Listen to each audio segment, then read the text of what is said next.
but we do have a couple of names that do appear early among the 30 names in Exodus. They appear early, but they don't appear later. So this is another little piece of evidence, because if you're going to be writing and making up a story about the Exodus and you're going to populate it with characters and figures, you're going to use the names that you know. There was nobody conducting an archaeological study in the 6th century or 7th century BC of what Israelite names and practices were like in the 13th century BC. So the fact that these names are here is further pieces of evidence for the Exodus.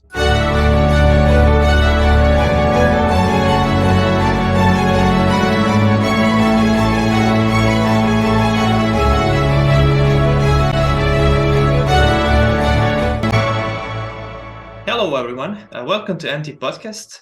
My name is Nemanja Jurisic. Today we have very special guest, Dr. Richard Hess. How are you, Dr. Hess? I'm very well, thank you. How are you doing? I'm great, really.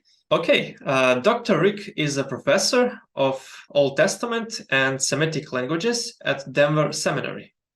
Having studied at both Jewish and Christian seminaries, he earned a PhD from Hebrew Union College and Master of Divinity and Master of Theology from Trinity Evangelical Divinity School and a BA from Wheaton College. So today we are going to talk about Exodus, Joshua conquest, and genocide that God committed, according to many atheists. So, Dr. Hess, can you give us some evidences that Exodus really happened? Yes, that's a very good question. And there has been a lot of discussion about this. Many archaeologists and some biblical scholars take the position that the Exodus did not happen because we don't have clear evidence in any of the Egyptian texts for the Exodus. And this is an area of some controversy. I would have to respond to that by saying that we would not expect to see texts mentioning a defeat of that sort against the Egyptians anywhere in the Egyptian literature. And that's true whether you take what some describe as an earlier date for the Exodus in the middle of the 15th century BC, or whether you take a later date for the Exodus around the 13th century BC. I tend to go with the later date. If you do, then the Pharaoh of the Exodus is Ramses II. And if you ever visit Egypt and you see statues of a pharaoh anywhere, it's a good way to guess that that pharaoh is Ramses II, because he left more statues than any other pharaoh. Some might describe him as a megalomaniac in terms of the way he presents himself. And that would be very consistent also, of course, with the picture of the Pharaoh of the Exodus in the book of Exodus in the Bible.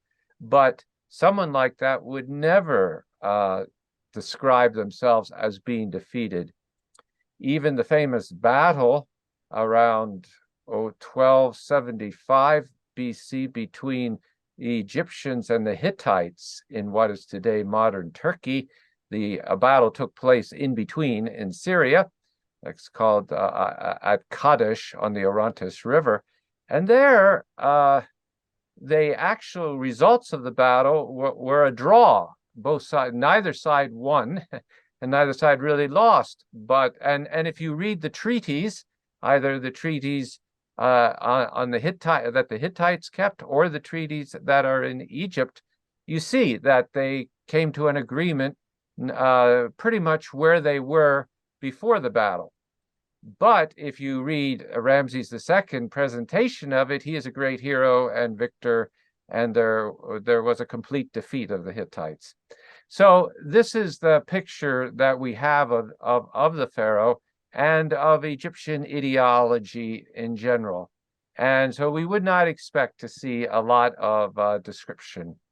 On the other hand, if the Exodus did take place, we might expect to see certain things archaeologically and perhaps one or two things represented there.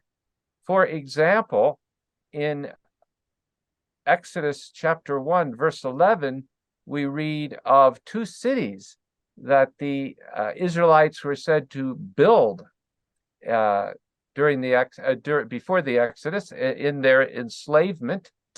And the one is called Pithom, and the other is called Ramses. And they're both interesting. Pithom may be Tel Rataba. More importantly, Ramses is mentioned as a city in the literature of the Egyptians at this time as being built by West Semitic peoples, of which the Hebrews, the Israelites, would have been just that type of people. And we know of a very large city in the eastern part of the Delta called Tel Adaba. Tel Adaba is the modern name of this site, which has been excavated now for many, many decades by Manfred Bietek at the University of Vienna. And his work there has demonstrated that although that this city was occupied earlier, some 100 years earlier, then it was not occupied. Then right around the time of the 13th century BC, it is rebuilt, it is re-inhabited, and its culture is not at all like the culture that we find in the rest of Egypt. Its culture is much more like what we find in Canaan and what would have been known and practiced by the Israelites in terms of the pottery that is there, in terms of the style of the architecture in the remains that have been excavated. And this fits both with the Israelites living there and building that area, and also with the mention of this city in the book of Exodus as a store city that the Israelites worked on. To call a city by the name of Ramses, and in the Egyptian literature, it's Pi-Ramses, but it's basically the same name. To call it this way, you would only call it by that name if it was during the time of the pharaohs who were named Ramses. And there are about 11 of them, and they begin in the late 13th century. As I said, Ramses II is the pharaoh of the Exodus, probably. And they go down to the early 12th century into the 1100s. So it's only during this time that this city would have been built, and somehow the book of Exodus preserves a memory of this city with this name, of which it was cities and people and things like this were never used for hundreds of years after this with the name Ramses in Egypt. So most unusual for that to be the case. We also, I've done studies of all the names of the people who are mentioned in the Exodus, the personal names. Now, personal names are kind of interesting. You know what your name is. I know mine, and sometimes the names are names that are kept for centuries. Some Christian names like John or Peter or Mary, these kinds of names. But other names become popular at some point and then not so popular later. So this is true among the Israelite names. Many of the Israelite names that I've studied during the Exodus are common throughout the history of ancient Israel. But there are a couple that they're really not so well known as personal names. The name, for example, of Puach. Puach is one of the two midwives mentioned in Exodus 1, who are charged with taking care of the Israelite babies. And in fact, the Pharaoh wants all the male babies to be killed by these midwives. Well, they don't do that. And you can read the story about how they describe how well, the Israelite women, they're so strong that by the time we get there, they've already delivered the baby and hidden them. And in any case, the one is named Puach. Well, Puach is not a name that appears later on anywhere in Israel, but it is in the 13th century BC. There is a female by the name of Puach at Ugarit, which is another city up in what is today Syria along the Mediterranean coast. And we have hundreds of names like the Hebrew names. They're West Semitic names from this time only, the 13th century and early 12th century BC. So the fact that you have a name like that that only appears early is, I think, very important. You also have another example of this in the name Hebron, who is named in the book of Exodus in one of the genealogies there. Now, that name is, of course, well known as a place name of a city where Abram was and others in Genesis and on. But as a personal name, it only appears early in this period. There are several examples like this, and I just call them to your attention because we don't have any names here that only appear later and don't appear early, but we do have a couple of names that do appear early among the about 30 names in Exodus. They appear early, but they don't appear later. And so this is another little piece of evidence, because if you're going to be writing and making up a story about the Exodus and you're going to populate it with characters and figures, you're going to use the names that you know. There was nobody conducting an archaeological study in the 6th century or 7th century BC of what Israelite names and practices were like in the 13th century BC. So the fact that these names are here is further pieces of evidence for the Exodus. We also have in Exodus 12, you may remember in 13, they were escaping the Israelites as they left after that 10th plague. Of course, the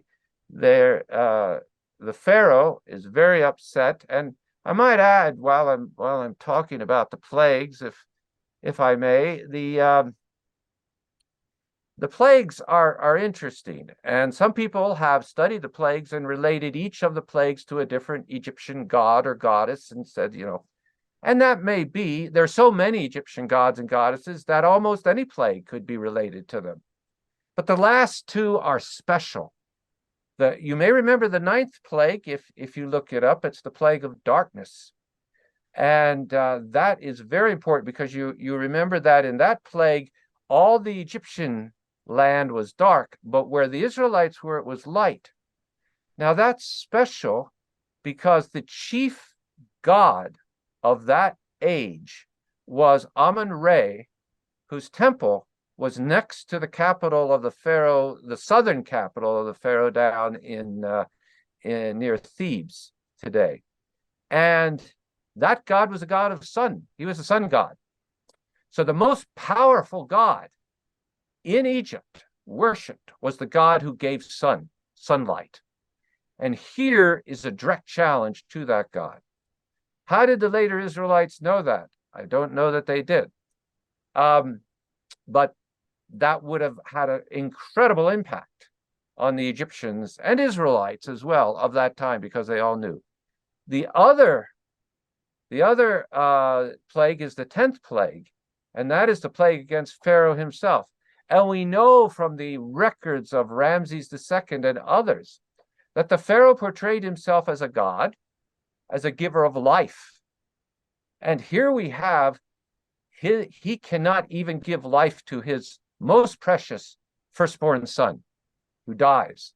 And so do the rest of the firstborn sons of all those who do not observe what the Israelites do, which is to put the blood on the doorposts of their homes of a slaughtered lamb, and to gather together. But in this case, again, it's clear that this is a direct challenge to Pharaoh, who portrays himself as a god and who says, I give life to my people. I give them physical life. I give them spiritual life. I give every form of life to them.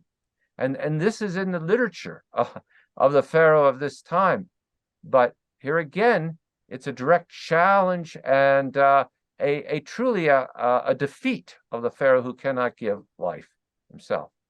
The other thing I wanted to mention was that in the time of the plagues, you have the Pharaoh, you have Moses and Aaron going and visiting with the Pharaoh and then coming back to the Israelites.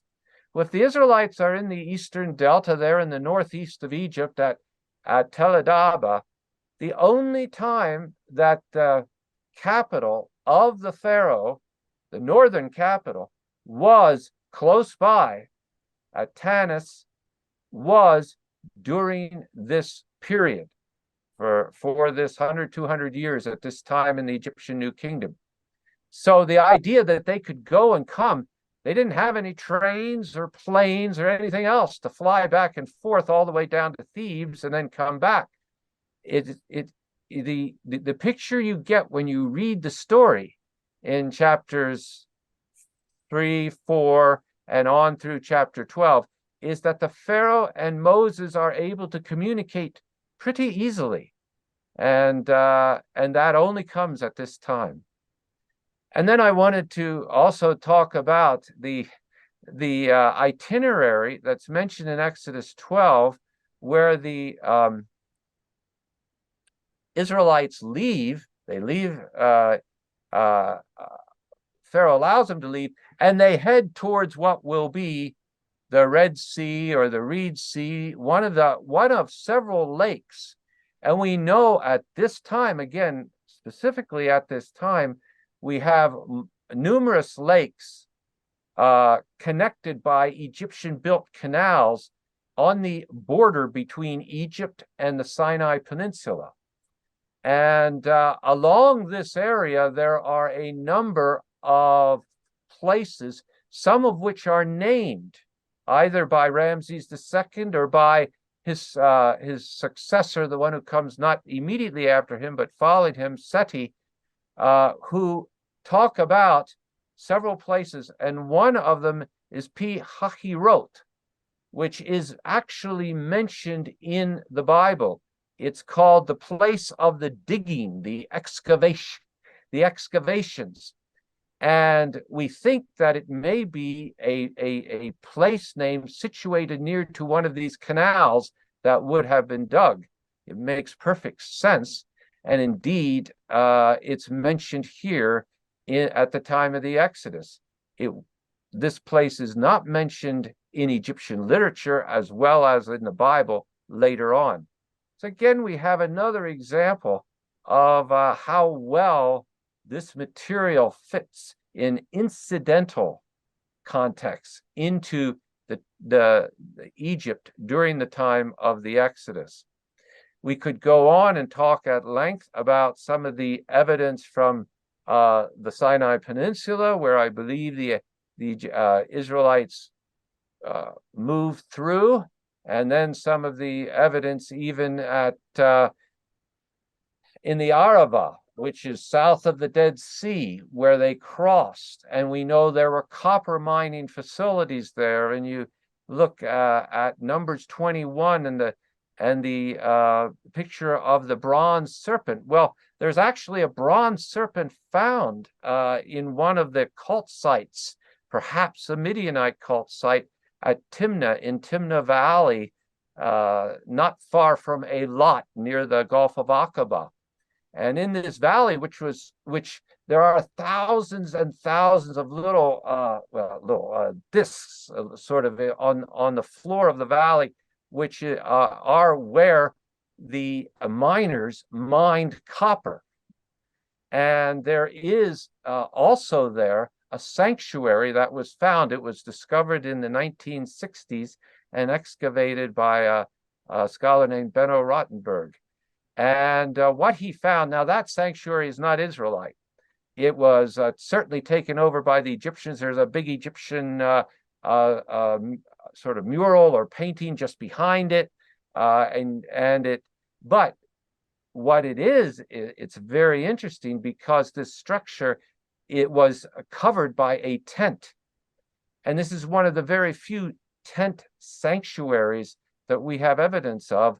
And it is in the same wilderness that the Israelites marched through. And of course, we have the mention of a tent sanctuary for them. Not only that, but if you go to in Egypt down south to Abu Simbel, you will see there a picture of an Egyptian war camp. And the Egyptian war camp from the time of Ramses II is very nicely situated in a big rectangle. All the army is inside, and right in the middle is the Pharaoh's tent. And that's divided into two parts. And there, in the smallest part, is the Pharaoh surrounded by honor sort of deities, as it were, very similar to what we have in the description of the tabernacle and the holy place and the most holy place, where not Pharaoh, but God in a special way is present, and surrounded by the honor guard of the cherubim as they are carved there. All this is described also later in the book of Exodus, and then built and constructed. I believe that this was intentional, and I believe that the purpose of this was to show to the Israelites that they were on a war footing, that as they marched through the wilderness, they were to be, as it were, warriors for God, and he would lead them and go before them and fight battles for them, but that this is how they were to regard themselves. That didn't always work so well for them, and of course, yeah, if you know the story of problems they faced. But all of these things I just mentioned, I could go on, and anyway, I better stop. I don't know how long you want me to talk, but those are some examples of what we can find very specifically, and some more general, in terms of religion, in terms of names, personal names, place names, the construction of the archaeology of that era. There is no other time that this fits so well, the story and account of the Exodus, than at this time. And I just think what we find here is evidence that these traditions, this material that is written in the scriptures, does in fact go back and has an authenticity to it from this early 13th, even 15th century BC. Wow, amazing. This is great. Thank you, Dr. Hess. Can you address the question about how many people left Egypt? Yes, I think that's a very important question. And of course, if you read in the account of the Exodus itself, already in chapters 12 and 13, and then several times in the book of Numbers, where the people are actually numbered, they give a number on the order of 603,000 warriors. It's said there. And then that doesn't include the women and children and non-male fighters as well. So you wind up with a number easily of 2 or 3 million. Now, I believe God can do anything. He could lead a group like that through the entire from Egypt out of it. But it raises questions archaeologically if we simply read it that way, because there were no more than 2 million people in Egypt total. So it would be hard for the 2 million to enslave another 2 million.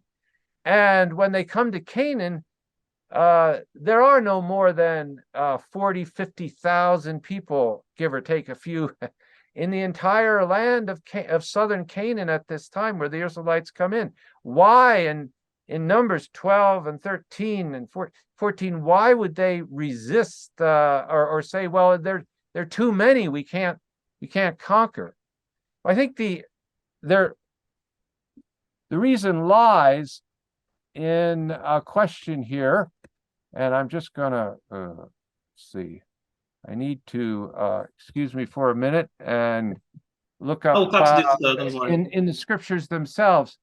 There's a very important text in Numbers chapter 3, I think it is, and they have a names of course, all the people and all the different really all the numbers, but there's a number of the firstborn who are found there, and that's a really important number. No, let me just get that. There we go. In Numbers, there we go. Numbers 3, verse 42. So Moses counted all the firstborn of Israel as the Lord commanded him. Numbers 3:43. The total number of firstborn males, a month old or more, listed by name was 22,263. Now you take 22,263, which are the firstborn, that's it. And you've got 603,000, over 600,000 military men. That means that every mother in Israel would have had an average of something like 25 children. Yeah, 27. Well. Just, I mean, I'm not saying God can't do anything that he wants to do, but it just doesn't fit well. It's another picture. So the word for thousand in Hebrew is the word eleph, like elephant, only just the first part, eleph, but it means thousand. But in military context, that word can mean a squad or a company. Just like in the Roman times, a centurion was not always commander over 100, but that number could vary a great deal. So at this time and at other times in Hebrew, the use of the word eleph for thousand can mean 1,000, but more often in military and census lists like this, for military purposes, it can mean simply a company or a squad. So I envision the 600 plus as 600 squads. If there's 600 squads, then we're talking about a few thousand warriors, plus then they always have like, and so many left over, maybe who weren't yet formed into a squad. In any case, this is how I would read these numbers of thousands when they're describing the size of the population, and particularly the warriors and so forth of Israel. And so I would say that there were perhaps 5, 10, 12,000 total who marched through the wilderness. That would make a lot of sense in terms of the population. And it is actually exactly what the Bible says. I mean, it's not like I'm trying to change anything in the Bible. The word for eleph can actually mean that. And in some Bibles, although they do usually tend to translate 1,000, they'll put a footnote and say that this number doesn't always mean 1,000. It can mean something else. And so that's how I take it. And I believe that's very consistent both with the numbers in Egypt, the numbers through the wilderness, because we really don't have a lot of evidence of the Israelites leaving any trace as they pass through, which is no surprise.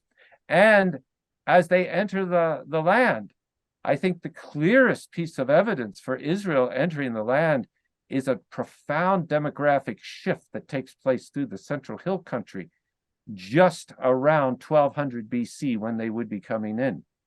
Where before there were maybe 24 sites between the Jezreel Valley in the north and the Jerusalem area in the south, all through that Central Hill Country in the 1200s, maybe 24. Shechem was one, Jerusalem was one, a few other places, Bethel. After 1200 BC, or right around then, the number explodes to 200 or even 300 sites. It is, this is as many as they've counted so far. There is no explanation for why you have a sudden dramatic increase in the number of settlements, other than something like a group coming in from outside and settling there. And that is exactly where the Israelites first settled. If you look at the stories of Ruth in Judges, in 1 Samuel, certainly before the time of David becoming king, the Israelites are by and large living in the villages and in that a lot of that hill country, and then settling here and there a little beyond that. But they aren't pictured in big cities or anything like that. And if you look at Joshua chapter 17, verses 14 to 18, what do you see there? Well, you see the Manassites, the tribe of Manasseh, and I believe there may have been initially some of the other tribes settling in that area before they span out to take their inheritance, as was described by Joshua. But they say we need more land, we need more room. And if you read there, he doesn't.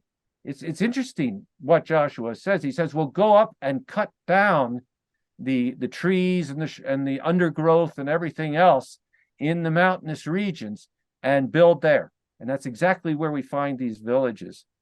And by the way, when I've debated this sometimes with others, people will say, well, the Israelites, they were terrible because they came in and, they just took over the land, and they displaced and dispossessed the Canaanites, and they destroyed and lived in their cities. Well, they certainly defeated the armies of the Canaanites. I certainly believe that. But if you look where they actually settled, they didn't settle in those Canaanite cities. Initially, they settled in villages, which are otherwise on land that's not occupied by anybody, all through that central hill country region. So it's a different picture that we have, but it is consistent with the archaeology and with the biblical description. Wow, amazing. Thank you, Dr. Hess. So when we read about tribe of Judah, maybe they have about, let's say, 50,000 people, warriors. How we should understand that? How much were they about? Well, then I would say 50 squads. I would say the warriors would be in the maybe hundreds of warriors, maybe 1,000. I don't know. I don't know how large a squad was. If you have 20 people in each squad, you've got 50 times 20. You've got 1,000. If you have fewer than that, you have a little bit less. And this, by the way, is consistent with a place like Jericho, which we all know about. If we read Joshua, of course, that's the first stop across the Jordan River. There are questions about the habitation of Jericho, and I can address those if you want. I believe Jericho is primarily a fort and not a big city, as is sometimes described, or sometimes you see in movies and cartoons of things which are, anyway, that I think it was a fort, and that's consistent with Tel Es Sultan, the actual ancient archaeological site, because the top of Tel Es Sultan, which even the very top of it is worn away. The latest layers we have on the top are like 1700 BC. There's nothing after that. And so you don't have material from later. Whatever was there has been worn away by water, by defeat, attack, whatever. I don't know, but it's not there. But they didn't build out on top. They had to build on what they had, and there's only a few acres there. So the idea that Jericho was anything more than a town or a fort, as I would say, with 100, 200, something like that in terms of numbers, that's consistent with what we know of the numbers of garrisons from texts from this time in this region. They are sometimes called the Amarna letters, and I've gone through and I've studied all of the numbers of armies and how much were used, how many people they would write to their pharaoh in Egypt and ask for more reinforcements. Well, they're not asking for hundreds or thousands. They're asking usually for 20 or 30 or 50 warriors. I'm sure they wanted the best warriors, but still, that's the kind of numbers. And Jericho was smaller than that. It was smaller than Jerusalem or Tyre or the other. So it cannot have been that large. So if you bring in an army of 600,000, they could just walk right across that thing. But if it is in numbering in the thousands, then it's much more realistic. And the idea that they march around it seven times on the seventh day, you're not going to do that with a large city. It's just physically impossible. So trying to fit both, and a lot of people don't do this because a lot of people think of books like the Exodus and Joshua, that I should say some scholars think, though, these have no historical value, so we don't have to bother with the archaeology. But if you take that material seriously and you take the archaeology of this time seriously, then you find that there are real ways in which they come together and give us a profound picture of the work of God and the work of people of faith, both for good and when they rebel, not so much for good, in terms of this time. This is great, thank you.